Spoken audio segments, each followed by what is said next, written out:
Mutton mutton निकलो ले लो सभा के अध्यक्ष श्री पी.के. अग्रवाल जी, बिहार विधान परिषद में सत्ता पक्ष के उप नेता आदरणीय गंगा बाबू, माननीय सांसद श्री आर.सी.पी. सिंह जी,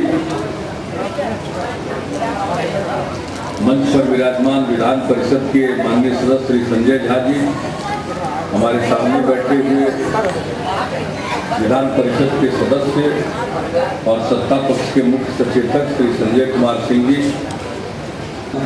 सम्मेलन के अध्यक्ष श्री अमर अग्रवाल जी, बिहार चैम्बर ऑफ कॉमर्स के अध्यक्ष श्री ओ.पी. शाह जी, बिहार प्रदेश मारवाड़ी सम्मेलन के अध्यक्ष श्री विजय किशोर पुरिया जी, अखिल भारतीय गौशाला फेडरेशन के अध्यक्ष श्री रामपाल अग्रवाल नूतन जी, महिला अग्रवाल सम्मेलन के अध्यक्ष डॉक्टर गीता जैन जी, यहाँ उपस्थित विधानसभा के पूर्व सदस्य श्री गोपाल अग्रवाल जी, कार्यक्रम संयोजक एवं बिहार प्रादेशिक अग्रवाल सम्मेलन के महासचिव श्री दीपक कुमार अग्रवाल जी और इस सभागार में उपस्थित बहनों और भाइयों, आज अग्रसेन जयंती समारोह के अवसर पर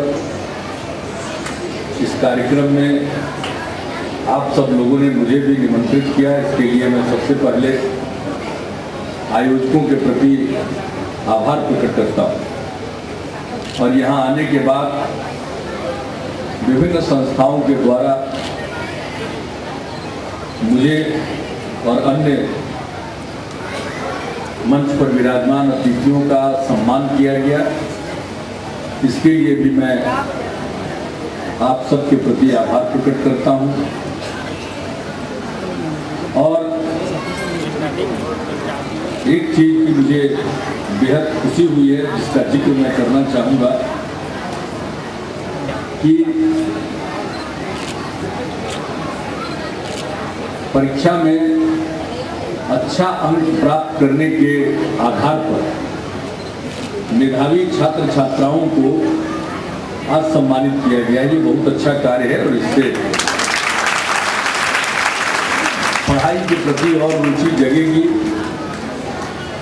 और ये एहसास होगा कि हम पढ़ने में अच्छा करेंगे तो समाज हमें सम्मानित करेगा। यह उसे नई ऊंचाइयों को प्राप्त करने में सहायता प्रदान करेगा, उसका मनोबल ऊंचा होगा। और दूसरी उसमें क्या खास बात हमने देखी कि 10 बच्चे बच्चियों को सम्मानित करने का कार्यक्रम अभी था, उसमें से 8 लड़कियां थी और सिर्फ 2 लड़के। अब ये जो जमाना बदल रहा है और बिहार में भी बदलाव आ रहा है, इसका इससे बड़ा कोई प्रमाण नहीं हो सकता। हर क्षेत्र में लड़कियां अब आगे आ रही हैं, महिलाओं में उत्साह का भाव है और इसी को सशक्तिकरण कहते हैं। नारी सशक्तिकरण के लिए न जाने कितने लेख लिखे जाते हैं और बहुत सारे संगठन इस पर सेमिनार विचार गोष्ठी करते रहते हैं, लेकिन हम लोगों ने कोई विचार गोष्ठी नहीं की। लेकिन बिहार का माहौल ऐसा बन चुका है कि अब हर चीज में लड़कियां आगे देखती। लड़कियों की संख्या कितनी कम थी स्कूलों में, आज अब लड़कों की बराबरी कर रही है। हमने बिहार में जब साइकिल योजना की शुरुआत की थी तो मेरे मन में था कि लड़कियों में शिक्षा को कैसे हम आगे बढ़ावा दे सके। तो मिडिल स्कूल में पोशाक की योजना शुरू की गई। सरकारी स्कूलों में जो संपन्न है, साधन संपन्न है, वो तो अपने बच्चे बच्चियों को बेहतर स्कूल में, जो निजी स्कूल है उसमें दाखिला दिला सकते थे। बाहर भी अपने बच्चे बच्चियों को भेजने में सक्षम थे। लेकिन जो करोड़ों की हमारी आबादी है, अब तो 2011 की जनगणना के हिसाब से बिहार की आबादी 10 करोड़ 38 लाख हो चुकी। तो ये जो आम लोग हैं, साधारण परिवेश में जो पैदा हुए, वैसे बच्चे बच्चियों का क्या हुआ? लड़कियों की संख्या कम थी, तो मिडिल स्कूल में पोशाक की योजना शुरू की और हाई स्कूल पहुंचने पर हमने साइकिल योजना प्रारंभ कराई उन लोगों के लिए, और साइकिल खरीदने के लिए पैसा देना शुरू किया। 2007 में ये योजना शुरू की गई और 2007 में पूरे बिहार में 9वीं क्लास में पढ़ने वाली लड़कियों की संख्या थी 1,70,000, और 3 साल इस योजना के पूरा होने के बाद जो गत साल जो साल बीता, लड़कियों की संख्या हो गई थी 5,55,000, 3 गुना से ज्यादा। 17,51, 5,10,000 में 3 गुना हो जाता है, 5,55,000। और इस साल हमने बजट का प्रावधान किया है, जो संख्या आई है विभिन्न जिलों से, संख्या बढ़ भी सकती है, लेकिन फिलहाल जो संख्या आई है वो है 6,45,000। 2007 में 1,70,000 और इस साल 6,45,000 लड़कियों की संख्या।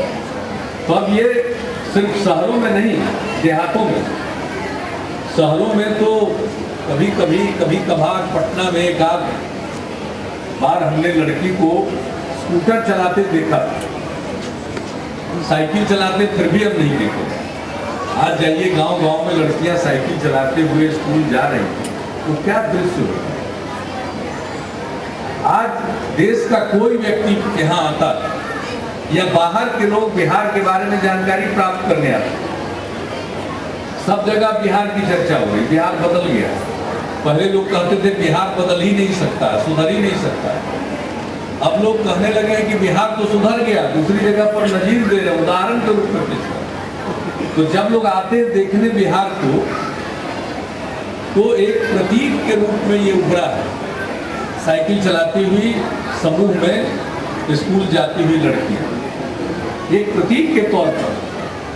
तो विकास सिर्फ सड़कों से नहीं होता, विकास सिर्फ नई इमारतों के बनने से नहीं होता, विकास कुछ कल कारखानों के निर्माण से नहीं होता। असल विकास है मानव का विकास, मानव संसाधन का विकास, जिसका विकास हो रहा। लड़कियां साइकिल चलाते हुए स्कूल जा रही है, और आज पटना में आयोजित इस सम्मेलन में 10 छात्र छात्राओं को सम्मानित किया गया, उसमें से 8 लड़कियां थी। ये हमारे तरक्की की सबसे बड़ी मिसाल है। और मैं तो आप सब लोगों को कहूँगा, आप तो पहले से ही कॉन्शस हैं, जिसको कहिए सचेत हैं, जागरूक हैं। बाकी सब कुछ हुआ, मन से डर निकल गया, निश्चिंत होकर लोग व्यापार कर रहे हैं। अपराध तो कुछ होते रहेंगे, गंगा बाबू ने तो एक अलग घटना का उल्लेख किया, लेकिन अपराध तो हर दौर में हुआ, दुनिया के हर कोने में। लेकिन अब अपराधियों से किसी को डर नहीं लगता। अब अपराध होता है, अपराधी पकड़े जाते हैं, उनको कानून के कटघरे पर खड़ा किया जाता है और उनको सजा मिलती है। पहले अपराध करते लोग कुत्ता घूमते थे, लोग डरते थे, खुलेआम हथियार लेकर चलते थे। अब वो दृश्य नहीं। लोग बाजारों में निकल जाते थे और व्यवसायियों से जबरन चंदा वसूलते थे, रंगदारी टैक्स वसूलते थे। शांति से अगर जीना है, काम करना है, तो हर मोहल्ले में एक रंगदार था, उनको खुश रखिए, उनको पैसा दीजिए। और ये व्यवसाय करने वाले को नहीं, एक गरीब आदमी जो 3 व्हीलर चलाता है, टेम्पू चलाता है, उसको भी, रिक्शा चलाता था उसको भी, ठेला चलाता था उसको भी अपने लिए चैन और शांति खरीदनी पड़ती है। और आज किसी की हिम्मत नहीं। ये माहौल तो बदल गया है। खुल करके आप व्यवसाय कीजिए। और अग्रसेन जी के जमाने में जो कुछ भी होता था, उसका आप लोगों ने उदाहरण दिया। तब बिहार में तो हम लोग वही तो कर रहे हैं। आप लोगों के लिए बिल्कुल अवसर है, खुल करके आप व्यवसाय कर रहे हैं। पहले सामने रहते थे, न जाने कितने लोगों ने बाहर अपना कारोबार शुरू कर दिया। अब जो बाहर चले गए यहाँ सब कुछ बेच करके वो अफसोस कर रहे हैं। अपने पुराने मित्रों से मिल करके कह रहे हैं कि फिर कुछ खरीद करके यहाँ हम शुरू करें। जो रह गए उनका तो पाव बारह। ओपी शाह जी को देखिए, रह गए था, आज इनका विस्तार हो रहा। इसी तरह से अनेक लोग जिनको हम लोगों ने सम्मानित किया। तो अग्रसेन जी की जयंती से सीख जीवन से और अपने राज में उन्होंने जो किया, जो नीतियां चलाई, उससे सीख लेने की जरूरत है। हम लोग तो किसी प्रकार का बंधन रख ही नहीं रहे। गंगा बाबू का इतना प्रभाव है कि कोई बंधन नहीं है। लेकिन हम ये उम्मीद जरूर करते हैं कि जब कोई बंधन नहीं है तो सरकार तो सबकी है। सरकार को चलाने के लिए तो टैक्स की भी आमदनी जरूरी है। तो लोग अपने आप टैक्स दे रहे, हमारे टैक्स की भी आमदनी बढ़ रही। क्या स्थिति थी पहले और आज क्या स्थिति, कोई सोचता भी नहीं था कि बिहार की अपनी भी आमदनी इतनी होगी और बिहार से केंद्र की इतनी उगाही होगी। कई प्रकार के केंद्रीय टैक्स हैं, उसमें जो ग्रोथ है, उसमें जो बढ़ोतरी है, वो देश में अव्वल या दूसरे नंबर पर बढ़ोतरी हमारे बिहार में हो रही है। तो लोग टैक्स दे रहे हैं, अपना व्यवसाय कर रहे हैं और इसको बढ़ाना है। और जो सबसे बड़ी चीज है, अमन, चैन, शांति, सद्भाव, भाईचारा, ये माहौल कायम रखना चाहिए। मुझे खुशी है कि आप अग्रवाल साहब ने अपने भाषण में और हमारे अमर अग्रवाल जी ने और पीके अग्रवाल जी ने, दोनों ने, अब अमर अग्रवाल जी तो हमारे व्यावसायिक प्रकोष्ठ के अध्यक्ष भी हैं पार्टी के, ये तो इस कार्यक्रम में लगे ही रहते हैं। हरित बिहार अभियान हमने तय कर दिया। एक तो सरकार की तरफ से हर स्तर पर हम चाहते हैं कि बिहार में जो हरित आच्छादन है, ग्रीन कवर है, वो कम से कम 15% पर पहुंचे। हम 7-8% पर है, बहुत कम पेड़ लगे। तो हम कृषि विभाग की तरफ से भी उद्यान को बढ़ावा दे रहे हैं। मनरेगा में भी गांव में पेड़ लगाने की स्कीम चलाई जा रही है। वन विभाग के द्वारा भी हमारे जितने इंजीनियरिंग विभाग हैं वो सब भी चलाएंगे। ये सब तो करेंगे ही, लेकिन हम लोगों ने कहा कि पार्टियों को भी काम करना चाहिए, पार्टी सदस्य को भी काम करना चाहिए। तो हम लोगों ने तय किया कि हमारी पार्टी का मेंबर, हर मेंबर कम से कम एक पेड़ अपनी जमीन पर जरूर लगाएगा। और आप देखिए वो अभियान की तरह जोर पकड़ रहा। अब दूसरे लोग भी प्रेरित हो रहे हैं, समाज के दूसरे तबके के लोग भी बहुत ही प्रेरित हो रहे हैं और लोग पेड़ लगा रहे हैं। पटना में हम देख रहे हैं हर जगह पेड़ लग रहा है। पटना में तो और जरूरी है पेड़ लगना। तो हरित बिहार अभियान का भी आपने समर्थन किया, मैं इसके लिए आपको धन्यवाद देता हूं। और आज मुझे खुशी है, आज ही ये तो जनता दल यू के लोग अभियान चला रहे हैं, लेकिन भारतीय जनता पार्टी के लोग भी, दूसरे दल के लोग भी, हमने कहा अपना 1 महीने का ग्रॉस इनकम देने के बाद हमने सबसे अपील की कि सब लोग दें। तो अब जनता दल यू के अलावे यहाँ तक कि भारतीय जनता पार्टी के दूसरे दल के लोग भी, संजय जान जी दे दीजिए, आज ही हमको शत्रुघ्न सिन्हा जी दे गए, मैं शुक्रगुजार हूँ। और आज हम गए थे एक फिल्म के प्रमोशन में, उन लोगों ने, बिहार के लोग ने बहुत आग्रह किया, यहीं पर फिल्म बनाया, बिहार के कलाकार उसमें ज्यादातर, तो उसमें भी गए। तो मुझे बड़ी खुशी हुई कि उन्होंने हमारे हरित बिहार अभियान के लिए वहाँ खुद ही अपनी तरफ से मदद की। तो ये भी काम होना चाहिए, क्योंकि हम अगर ग्रामीण अंचल में और हर व्यक्ति को कह रहे हैं पेड़ लगाइए, तो पेड़ का पौधा की कुछ कीमत होती है, वो मुफ्त में नहीं मिल पाता है। वैसे हमने वन विभाग की तरफ से 10 लाख पौधों का वितरण करवाने का निर्णय लिया और वो हो भी रहा है, लेकिन लोग अपनी मर्जी का पेड़ लगाएंगे।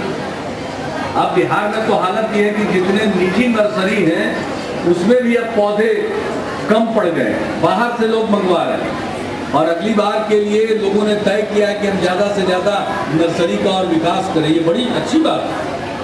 तो जब हम पौधा लेंगे तो उसकी कोई कीमत होती है, तो हर व्यक्ति के पास तो 30 रुपया, 50 रुपया, 100 रुपया एक 3 साल का पौधा खरीदने के लिए पैसा नहीं। तो उसी पौधा के लिए हरित बिहार अभियान में धन की जरूरत है। उदारता पूर्वक लोग इस अभियान की सफलता के लिए अपनी तरफ से स्वेच्छा धन भी दें। मैं तो कहूँगा कि जो सक्षम है, आप बहुत कुछ नहीं दे सकते हैं तो साल में आपकी जो आमदनी है उसका 1% ही दे दीजिए।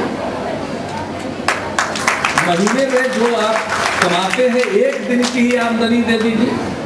और ऐसा करेंगे तो पर्याप्त धन होगा और हर इच्छुक व्यक्ति को पौधा उपलब्ध कराया जा सकता है। पौधा दान करें, धनी नहीं, पौधा ही दान करें। महाराज अग्रसेन जी का था कि 1 ईंटा और 1 रुपया, उसमें ईंट भी तो था घर बनाने के लिए।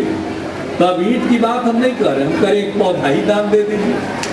तो आज अग्रसेन जी के जयंती पर हम यही संकल्प लेते हैं, उनके विचारों को मानने वाले, उनके जीवन से प्रेरणा लेने का जो दावा करते हैं, मैं उन सब लोगों से कहूँगा कि और कुछ नहीं, 1 पेड़ लगाइए खुद और 1 पौधा दूसरे को लगाने के लिए आप दान में दे दीजिए। या और ज्यादा दे सकते हैं तो ज्यादा दीजिए, लेकिन कम से कम 1 पौधा तो दान दीजिए। ये कोई मामूली बात नहीं। इसी तरह से होता है, बूंद बूंद से घट भरे। हमने तय किया कि 50 लाख पेड़ लगाएंगे, वो पूरा हो जाएगा लक्ष्य। असंभव लक्ष्य नहीं है, उससे ज्यादा होगा और जितना ज्यादा लगे अच्छा है। सरकार की तरफ से तो लगाएंगे,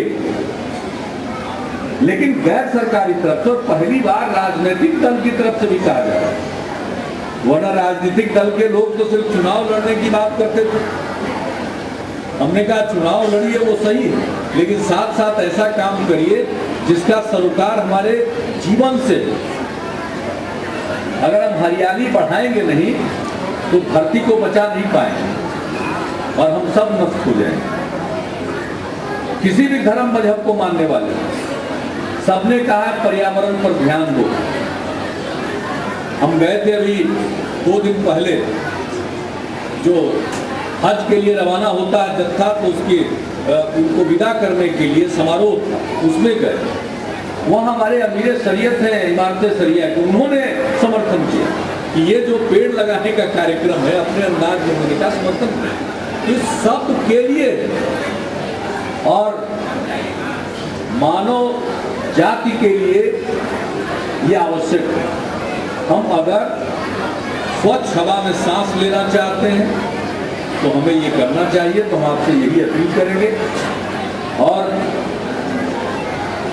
अग्रसेन जी के राज में जो कुछ उनकी नीतियां चली, उससे हम सब लोगों को प्रेरणा लेनी चाहिए और समाज में शांति का माहौल, प्रेम का माहौल, भाईचारे का माहौल, सद्भाव का माहौल हर हालत में कायम रखना चाहिए।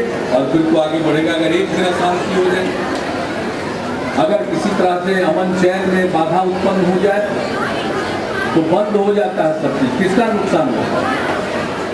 गरीब आदमी का नुकसान होता है, व्यवसाय करने वालों का नुकसान होता है, हर इंसान का नुकसान होता है। तो हम प्रेम से और शांति के साथ, परस्पर सद्भाव के साथ, हिंदू मुस्लिम एकता, विभिन्न जातियों के बीच में परस्पर सद्भाव रहे, सौहार्द रहे, तो समाज आगे बढ़ेगा, आपका व्यवसाय भी आगे बढ़ेगा। और जब बिहार में व्यवसाय बढ़ेगा तो राज्य की भी प्रगति होगी और राज्य की आमदनी भी बढ़ेगी। तो जब हमारे पास और धन होगा तो इसी तरह से हम और योजना चला सकेंगे। लड़कियों के लिए साइकिल, जो हमने उदाहरण दिया 100 करोड़ से कम था उस पर खर्च 2007 में, और इस साल हमने बजट का प्रावधान किया 350 करोड़। धन की जरूरत है।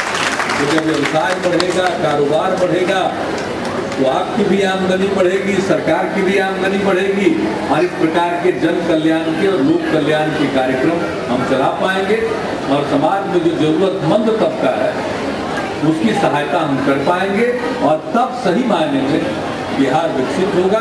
और जो हम न्याय के साथ विकास की बात करते हैं उस लक्ष्य को हम प्राप्त करने में कामयाब होंगे।